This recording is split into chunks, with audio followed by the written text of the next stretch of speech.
What's going on, beautiful people? It's your boy, Charles, aka Sugar. I'm coming at you with another video. This is basically things that I do not like about church. This is not a spiritual thing. This is not a thing to bring reformation, revival, change, deeply spiritual, biblical. You ain't gonna hear those scriptures on this. This, and I'll say it, and I'll be honest, this is carnal. This is a carnal list. Some of it may ring true with you. Some of it you may identify with. Some of it you can probably find scripture to back it up. But as for me and my channel, this is just stuff I, as a person, am tired of and I don't like. Ain't no particular order. I just wrote it down as I felt it. Came from a Twitter rant. The first thing that I will address is praise breaks at the end of services. We're ready to go home. Next thing you know, people are shouting and the service is prolonged. Yeah, let me leave. I'm ready to leave. I'm thinking about food already. I'm thinking about home stuff. Whatever church was supposed to do, the accomplishment or the objective of church, it happened. I'm ready to go home now. And for y'all to be like, oh, do it at home. No, I don't want to hear it. A subsidiary to that is scheduled praise breaks. I do not like when pastors get up and they be like trying to get people to shout, basically, oh, if you knew what God put you through, y'all need to get up on your feet, or I think it's time for a praise break. Like when you have to introduce a praise break, yeah, I don't think that should be the goal. And I feel like people see that shouting as the goal or the most physical manifestation of what the result of anointing should be. If they don't shout, you still anointed. I promise. You know? I digress though. With that being said, praise and worship that have more than 3 songs. Y'all up here having a full cantata, a full concert. Everybody got a solo. People, like, we done remixed the song 7 times. 20-minute songs, that's another one. Like, sing the song and sit down. Like, I ain't got all day. I really don't. Like, praise and worship should not be a 45-minute ordeal. Sing the songs and sit. I'm not saying sing it just like the record. I'm not saying don't allow space for God to move. But I think sometimes when you have so many songs and you have to sing it back to back and you can't, there's no space for God to move in those spaces. Because you're just blah, blah, blah, packing it in. Sometimes a good 2 songs, as long as they're powerful. If you got to do fast, slow, fast, whatever. Like, as long as you have the right songs, you don't have to just keep singing, exhausting people, and then by the time the sermon come up, everybody's tired. Like, they don't even want to hear the word. Okay, this is just stuff that I don't like, period. Watch night services. Don't like it. Don't like late church. Don't like people feeling the need to make church run from 10 to 12. Don't like people telling me jokes like, hey, I haven't talked to you all year after church. I don't like watch night. I do not like spending my Christmas Eves at church. Call it carnal if you will. Some people like that stuff. Some people just want to go and start it off right and everything, but I'm usually a leader. I usually have to do service. I don't usually get a choice. I have to be there on watch night. So I never seen fireworks on Christmas Eve. I have a cousin whose birthday is December 31st, so she usually has a turn up. And we have fun. Haven't seen her in a while. Can't even spend time with her because I'm always at somebody's church at somebody's watch night. Terrible. Men's choir. If there was never ever a men's choir ever, now on Men's Day, now on Father's Day, now on any day, I would be fine. I hate men's choirs. Men's choir is only necessary for churches who have a sufficient number of men who can sing. Because usually men's choir consists of just any old man that's there. And they usually can't sing. The songs are limited because the vocal ranges aren't there.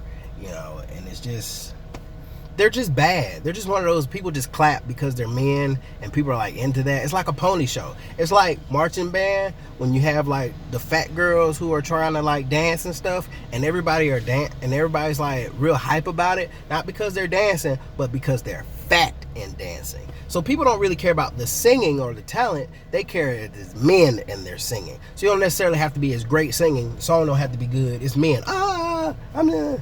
Stop. Like it's a what is it called? A novelty choir? It's a novelty choir. Women's choirs be hip. Like they be getting it sometimes. But men's choirs, it's very few and far between. Unless you can do it right, not at all. Hooping. I don't like hooping. I don't. People I just feel like when people mock church and mock pastors, they mock by doing the hooping. And so it kind of took like whatever power away from it. And so usually when people start hooping, it's a lot of like just repeating the same thing and I don't really listen to what you're saying. Like I don't feel like the main points are being displayed during the hoop. I feel like you already got the good preaching out the way, and now this is just to excite people. Like I just kind of shut down. Like I tune out completely during the hooping because people be shouting back, and it's just like a spectacle now. Like I don't feel like I'm being really taught or talked to during the hooping. It's just me. It's Carl List. Multiple offerings. I hate multiple offerings. Some people do the tithe, and then they do the offering after that, and then they have a love offering, and then you preach, and then they have the offering after you preach. They might not have all four of those things, but they'll have, two of them, like one after the other. Stop. Just stop. One offering, one foul swoop. You put your offering, you include your tithe, whatever. That's all I brought money for. I didn't bring no more than one bill, okay? You know what I'm saying? That's it. That's all I have.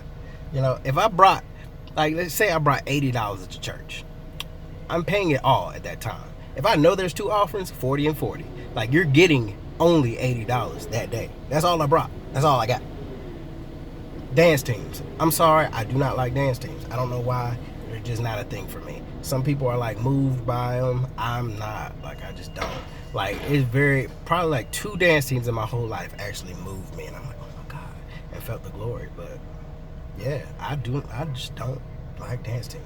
Oddly enough, I love mimes. Like I think mimes are great, but just dancing and women being little leotards and twirling around with flags and streamers, I'm good on that. I do like the flags though. I like it when the people be having the flags during praise and worship in succession with it. Like I like the spirit flags. That's a good thing. Let's see. Long services, don't like it. I don't really have to say anything else. Sermon biting. I don't like it when I go to a bunch of churches and I hear the same lingo and I hear like the same sermons around and people kind of put their spin on it. I'm like, is God really revealing the same thing to everybody, or is somebody biting off somebody else? On the same token, I don't like sermon beefing. Like when the pastor is like real cryptic and he's talking about the pastor down the street or the church down the street because they beefing. Like, somebody just got their new church and their anointing can't sustain them for where they're going because their talent taking them to a certain place. And it's just like, bruh, we know who you're talking about. We know. Like, stop this. Stop the madness. I hate it when unconventional churches do, or I hate it when churches try to be unconventional, try to be out of the box, try to be different, but they end up just doing stupid stuff, like stuff that's not even necessary. Just to say, hey, we're different. Nobody's ever done this before. We're cutting edge. There's a reason nobody has ever done it before. You want to know why? Because it's dumb. That's why. I ain't got many more left. Here we go. I hate long sermon series. I hate like 15-part series or whatever. Like, honestly, because of my job, I can only go to church 8 Sundays at a time, period. So after that, I have to miss a month. And so if your sermon series is longer than like 6, I'm probably not going to catch it. And so it hurts, and it's just long. And what I don't like, because the sermon series is fine, but I hate it when like you have to start the sermon off by doing a snippet of all the sermons that came before it. And so now what's only like a 45-minute sermon turns to an hour and 30 minutes because you had to reiterate all the other sermons to get us up to speed to the sermon that you're about to preach. That is the worst. If you're doing a series, just don't do that. Tell them to buy the CD. You know? I hate musicians that can't play. And that can't play to the point where everything they play sounds the same. And we have to change different songs just because that's how you play it. I hate bad soloists. I hate soloists that shouldn't have been in the choir, period. But you got them up there singing a solo. God ain't getting the glory from that. Everybody's upset. Everybody's distracted. This person's horrible. They should never sing again. Somebody needs to stand up and tell them the truth. Nobody really loves you. You don't have real friends. And last but not least, I hate it when harmonies are wrong. I hate bad harmonies. If you have bad harmonies, you might as well not sing the song. You basically led me astray at that point. Like in my head, I'd be expecting the music and the harmonies to sound a certain way, and I'd be really excited about it. And when you don't hit it and you hit it wrong, I'll just be like, I'm out. I'm out in spirit altogether. Whole Sunday's ruined. I woke up thinking I was gonna have a good day, and it's over. No more good day. The end. All right, y'all. I've been sweating long enough in this car. I probably should have cut it on or something. But y'all be blessed.